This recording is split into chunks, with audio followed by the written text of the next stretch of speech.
Well, I mean, the ANC has got a right to meet whenever it wants, and when there are problems, basically.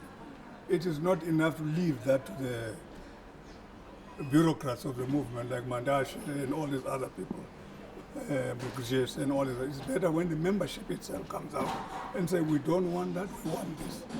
And that is what is very important. Now that they see that there are problems that exist within the ANC, and to say to you openly, very clearly, we lost the election. And everybody is continuing to ask, so what is going to happen to us next year, 2 years? And that we might lose them.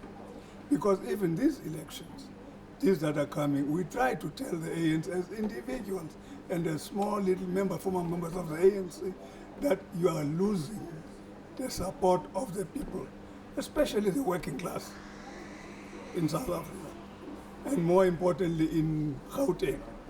And they said, when we heard that, we were told, no, you'll come back and talk. It never happened, the elections. But now they don't want to accept the fact that there's some change that is necessary. They have to talk to the members of the ANC. They have to talk to the people of South Africa and to tell them they are still on the right way. And this is the main thing that I've not called for any conference, but I would support that.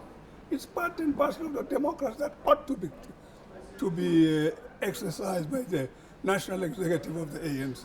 What form would that conference take in your mind? Should it be consultative or elective? Are we at a point where the entirety of the leadership of the ANC should rather say, we're actually putting even our mandate on the table to say, once we've done the consultation and reflected on why we are where we are, also reflect on whether you still need us to continue to lead you to 2017?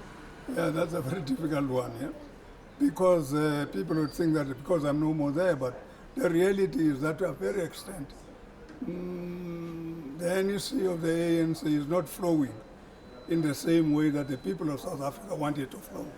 It is no more articulating what our people want presently. So it might be good if it was an elective one, whereby we can remove everybody. Not only everybody, but also, in the provinces and everywhere, including the top 6 and everybody. And we start afresh as a people, as an organization. And we build the organization from the same level that we had built it after Morogoro and after Kabwe. You touch on an issue of self-enrichment. Of course, you talk about the focus being on running a government, yeah, but also the other challenge being that there is a problem of self-enrichment. How deep does that go? Well, I'm not a specialist on that, but it's quite obvious. There's a lot of corruption that is taking place.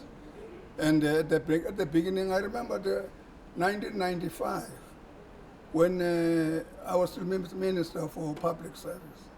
And they came and they asked, one journalist came and asked me, why is there so much corruption? So I said, where did you see corruption? And there was none. And I thought so, there was none. But hardly 2 years later, I found out, no, they are true. It was true. And this has continued right through up to the present moment, especially in the provinces. What makes it continue, though, Dr. Skweyiya? Is it a sense, the NEC, when it did a reflection just recently, part of the analysis recently was we are seen as being soft on corruption and being tolerant of corruption. Is that your reading? Yeah, to a certain extent, yes. Yes, we are not doing enough to cut down the corruption that is there within government and within society as a whole, especially in the economic field and every other thing. We are more interested in ensuring that the government moves forward without looking exactly how does it move from one point to the other. What did you make of the ANC deciding to drop its probe into state capture after it called for members to come forward with information and only 1 or 2 actually came forward? Were you satisfied with the way that that probe was dropped by the ANC? Well, I don't think the ANC was fair in the fact that it just closed everything all of a sudden when only 1 or 2 people came forward. They know there are many, many, many cases of how the state has been used to, not only by the ANC and members, but also by foreigners in general, who become closer to the ANC, closer to the government in general, and use that ability, to reach into the public purses of the government in general. Yeah. That's a problem. So state capture is a real phenomenon. It is a reality, It is of there. course. It's a reality. Yeah. You don't have to be a Sangoma to look at it. It is there. We know that. We have known that for a long time.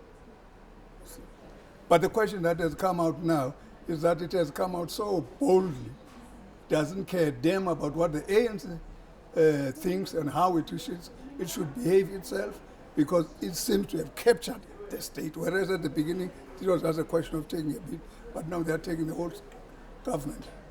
How culpable in all of this that has been happening in the ANC and the deterioration we've been talking about is the leadership, particularly at the highest level, the top six, the NEC, and more importantly, the President Jacob Zuma, as leader of the ANC? Well, quite obvious, a president is a president. When even to the present day, when we still talk about Oliver Tambo, it was only because we knew he was honest. We knew that he was doing his best for the country. And as such, it was very difficult. There were elements within the AA leadership itself which were corrupt. There were. But even at that time, they were told to don't do that. Because if you continue like that, there are people that are watching you, because this organization is very, very big. And that is a problem, but now there's nothing. The National Executive Committee comes in and issues statements that are completely against to say that there is a possibility of corruption within the ANC and within government in general. How has President Jacob Zuma acquitted himself as leader of the ANC? Coming in 2007 when the ANC was looking for, it should not have been. It should not have been there. It should not have been there if it was raised at the beginning, because quite some of these problems that will he be able to keep the ANC at the level that it was at that time? But unfortunately, it has not happened like that. He has not been able to keep... No, he has not been able to a very much extent. He has not moved in the same manner that we expected him to move on. Let me ask you, should President Jacob Zuma step down as leader of the ANC? Well, I think he should examine himself. Why should people say that he should step down? Because, quite obviously, you don't have to be a European. In many European countries, if you lose an election like this, like we've lost the main sense, the main heart of South Africa. That is the Western Cape and Gauteng, and very much the other side in the Port Elizabeth. All those are workers. That is where our middle class comes from in general. In fact, that is where we've all congregated, and then we have to ask ourselves, as the ANC, are we doing well? It's quite obvious we're not doing well. We're not doing well. Let me ask you, Dr. Skweyiya, and we're almost done with this interview. You've been in the ANC, you've dedicated much of your life to the ANC. When you look at the ANC today, what does it do to you that the ANC finds itself in this state? The organization that you spent so much time... No, that's a painful thing that everybody is asking. Some of the comrades that are here, that majority of our lives, in fact, all our youth was spent and lost within the ANC. But today we have very little influence on how our policies of the ANC are being carried out one way or other. There is no possibility that has been opened. None of us want to be in the NEC. I doubt. But you see no way in which you can be able to influence the thinking of our leadership in government in general. I don't want even to tell you that 2 or 3 times I've been thrown out of what you call a shell house. Lutuli House, yeah, by young boys I did not know.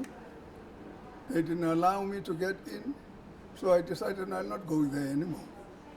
So, because I complained many times, Nobody, they just laugh, ha ha ha ha, they don't know you. Why should I go and say, I'm Zola Skweyiya?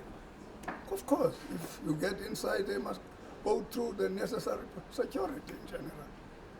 But for them that I say, no, no, no, you can't see him, it's quite obvious. Dr. Skweyiya, do you believe that a conference akin to Morogoro would act as a refiner's fire and perhaps produce a better ANC at the end of the process? Is that possible? It's possible, depends. It depends on how it is being organized and who comes to it and who speaks and who leads it. Quite to a very much extent, I doubt if the top 6 that we have now has the power to influence the great majority of the ANC. I doubt. I doubt. Some will say, Dr. Skweyiya, didn't you, as the ANC general membership, foresee? You know these people who are in the NEC right now and in the top. We were never, we're paged out. How come you did not see that it would? No, we're paged out. Inevitable. If you have been paged out of the organization, it's quite obvious they think you still want to be inside there. They know that you left when you didn't want to leave. You get my point? So whenever you want, they think that you are trying to get into the organization. And so quite obviously, even these so-called leaders now, you see how they react in general to the ANC as a whole.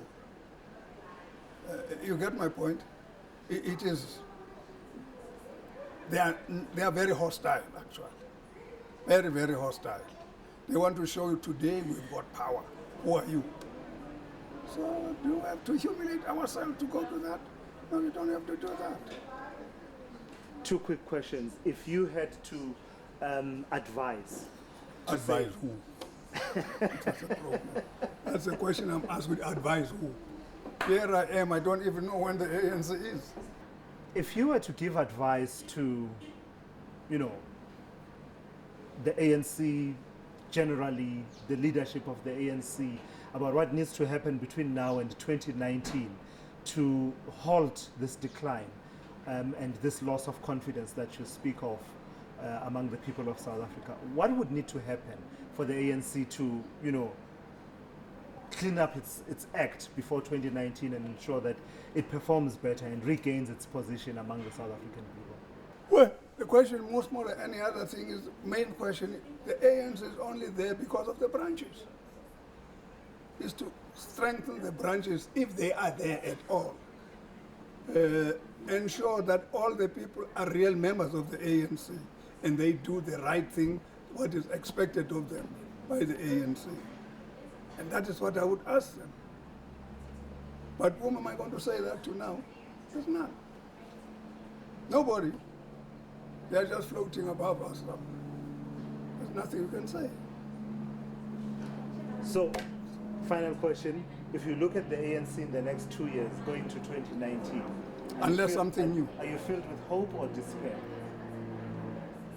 No, I don't have any hope. But I'm not despairing, but I don't have any hope whatsoever. But I'm not despairing. There might be some brave people who can be able to talk to these strong men. And I think to a certain time, the women too, that this is not the right way we are leading our people into. People are talking about the way forward. They are very, very clear they are not going to the DA.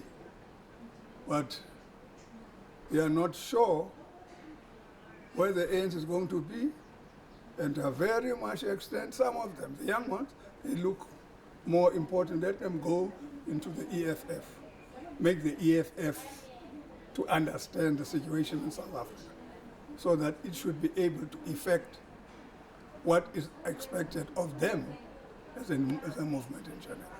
Unless the ANC does that, so far it has strengthened itself and it purges itself of all the money mongering.